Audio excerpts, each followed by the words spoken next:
Isabella Guzman. She's accused of stabbing her mother 79 times. I'm so fucking angry with that bitch, Gina. Hi beautiful people and welcome back to my shit show. How are we doing today? Are we sad? Happy? Let me know in the comments. If you're new, welcome. My name is BLACSIREN and nice to meet you. If you're interested in crime series, hit that subscribe button in the face. So remember I had asked y'all to name the series and bitch, oh my god, what the fuck? And there's one name that really stood out for me.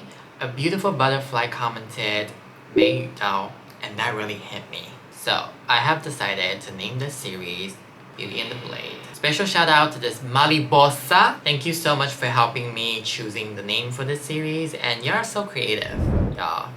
I actually filmed half of the video already, but my eyeliner, she was acting up. She just fucking suddenly chose to not working today. And it was the one that I recommended to you before. It was this from Miniso.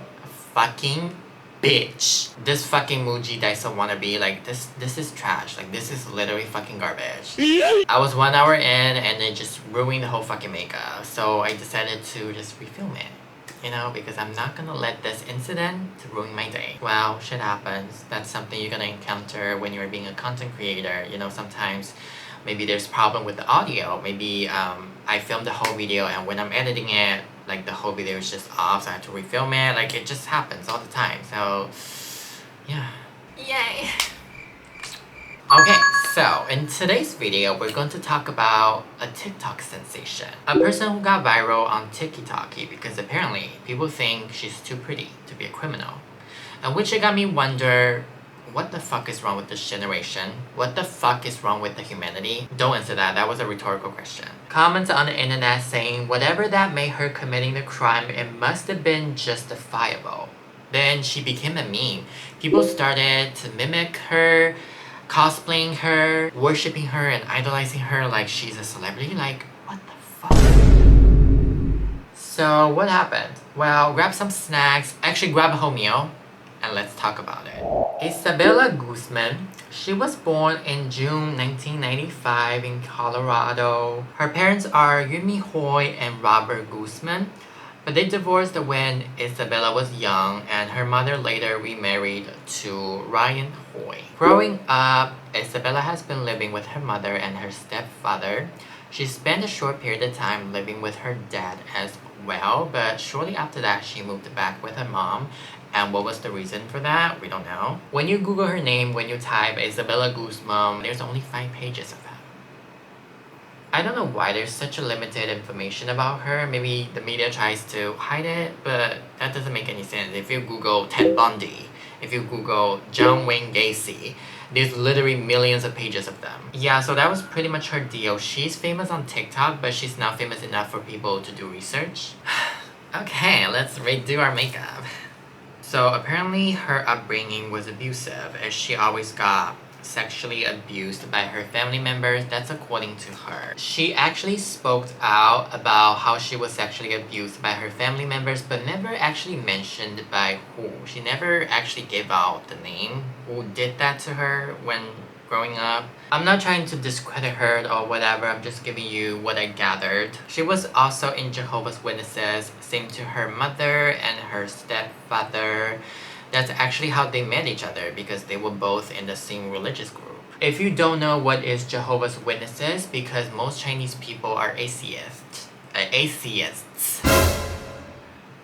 Damn, today's just not my day. So basically Jehovah is the proper name of the God of Israel in the Hebrew Bible. Jehovah's Witnesses are a Christian religious sect rooted in the Adventist movement of the late 1800s and early 1900s. It is a very strict religious practice. By the age of 14, Isabella had decided to leave the Jehovah's Witnesses. That obviously infuriated her mom, because it's just not that easy to quit a religious group like that. And according to the practice, if you want to relinquish from the group, basically all of your family members have to cut tie with you. They have to disown you. And that's why her mother wasn't happy about this news, but she didn't actually disown Isabella. She was just being very mad. Isabella's family had always been poor and could not afford many of the things that she wanted from a young age.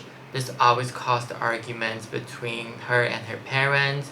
Her parents hoped that she would understand why money was an issue for them as she grew up. You know, here's the thing. I always believe if you don't have the financial stability, you shouldn't have kids. But in this case, I think she is just being very ungrateful. Like, girl, your family is trying their best to support you. If you really don't like the lifestyle that you live in, go get a fucking job. Not everyone can be born with the silver spoon like Paris Hilton or Caroline Channing.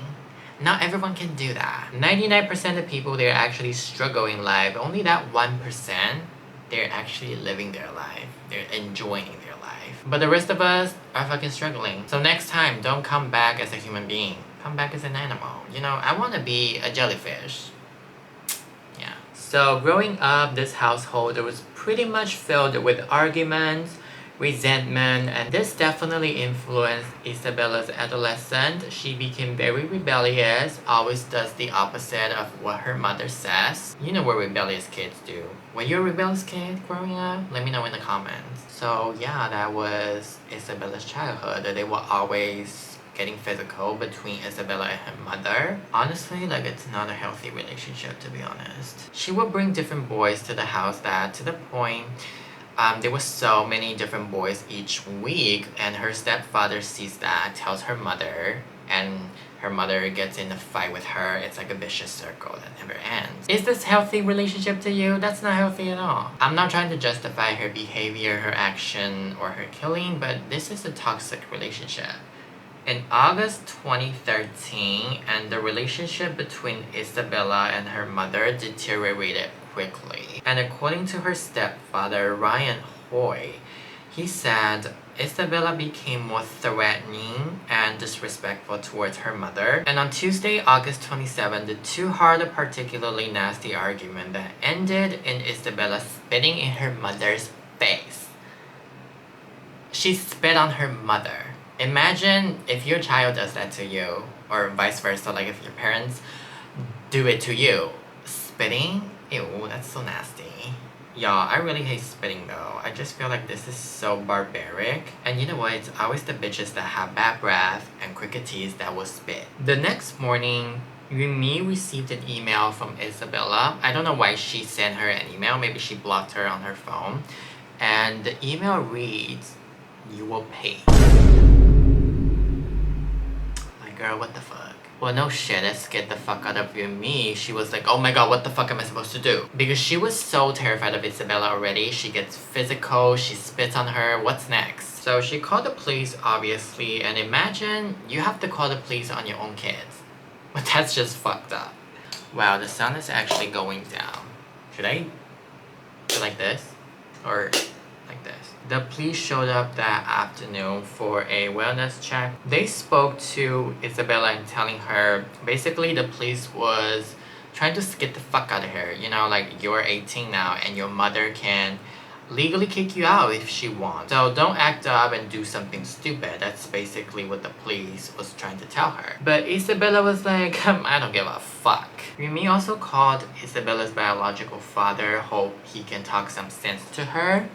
So he showed up that afternoon and had a conversation with her. And he actually gave her some very good advice. He said, if you really dislike about living with your mother, go get a job and suck it up for a couple months and you can actually move the fuck out and never see her again. I turned on the light because without the light, this side of my face is completely shadowed. According to Robert, later he recalled in an interview, we sit down in the backyard looking at the trees and the animals, and I started to talk to her about the respect that people should have for their parents. So Robert thought the whole conversation went well and Isabella is going to have more respect to her mother from now on.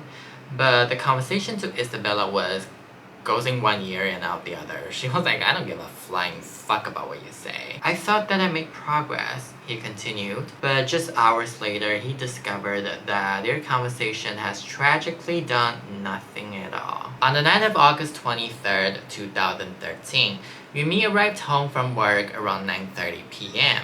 and her husband was downstairs watching TVs. She asked her husband, "Where is Isabella?" and he told her she's probably in her room right now.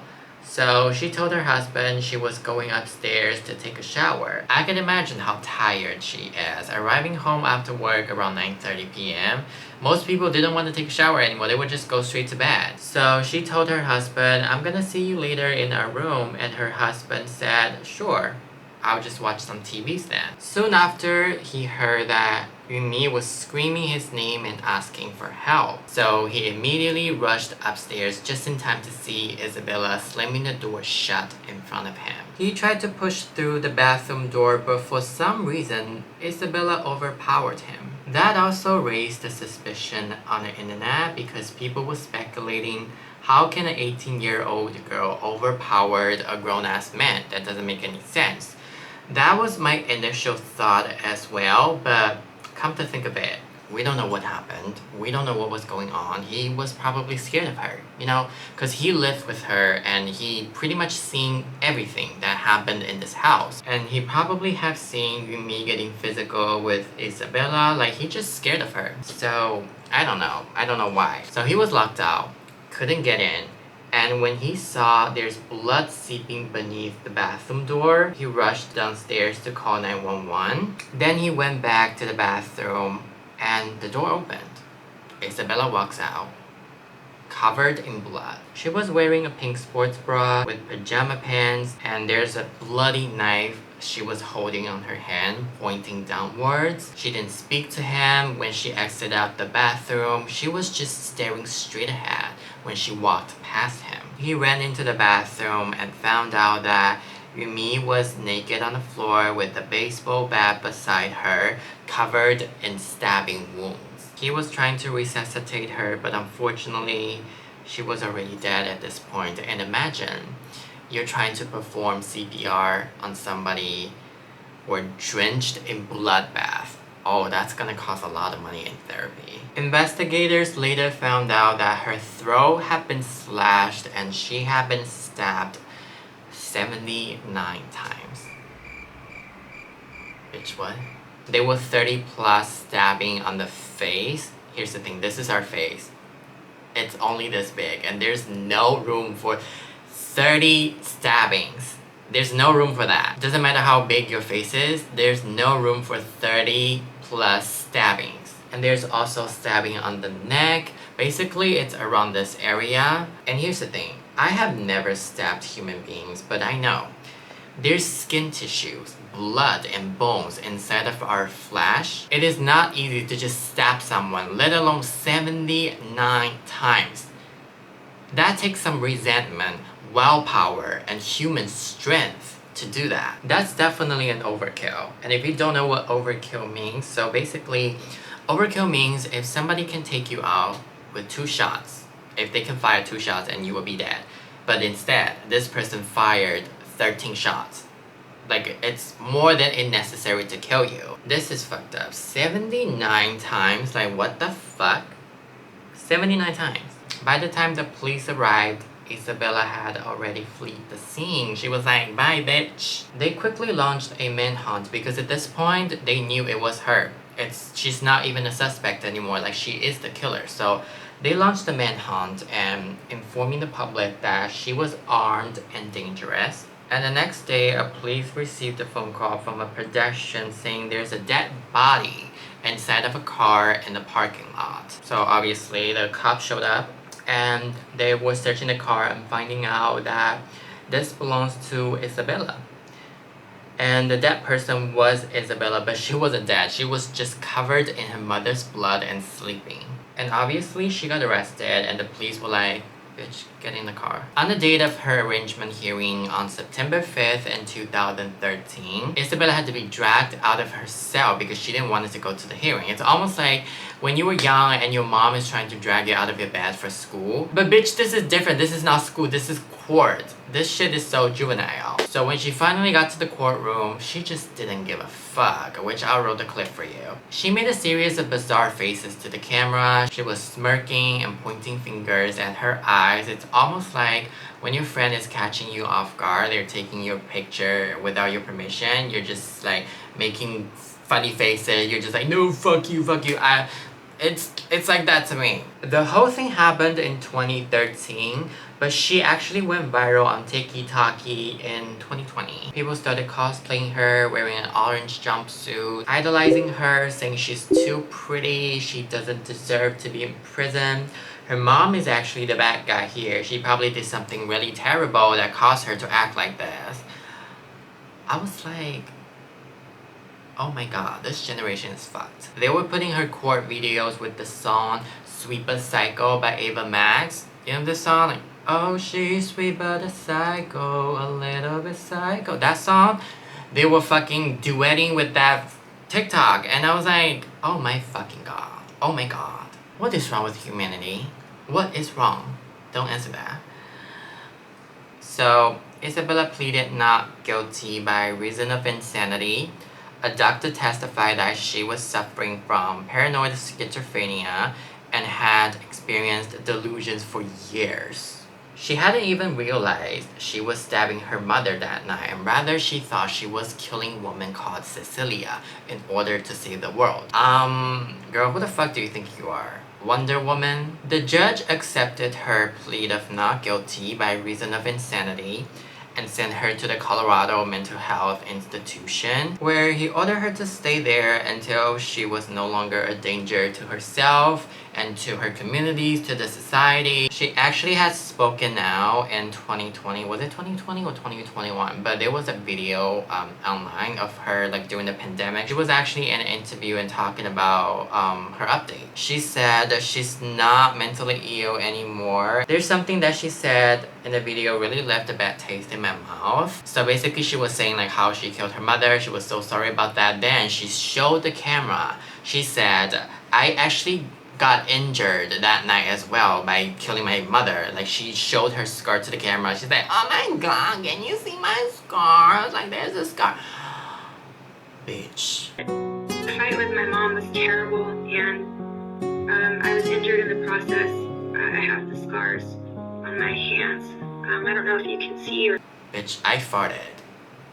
Like literally, what the fuck is going on? Am I missing something? Like girl, you literally just fucking killed your mother and you're showing the camera that's saying you got injured by killing your mother for stabbing her 79 times? What in the fuck? Apparently she still needs help. She still needs to be locked in that institution, because what kind of normal person with a brain would say shit like this? In June 2021, Isabella was granted permission to leave the hospital for therapy sessions. Well, she's still in that institution, but she can actually go out now. No. Maybe a couple years later, she gets eligible for parole or home arrest. Who knows? And that bitch is the story of a TikTok sensation. Isabella Guzman. A girl went viral because people thought she's too pretty to be a killer. I will never understand people who idolize killers and simping over someone who has pretty privilege and choose to look the other way of their barbaric actions. What do you think? Let me know in the comments. Thank you so much for watching this week's video. If you enjoyed this video, please like, comment, subscribe, and remember, be safe, be vigilant, and take care.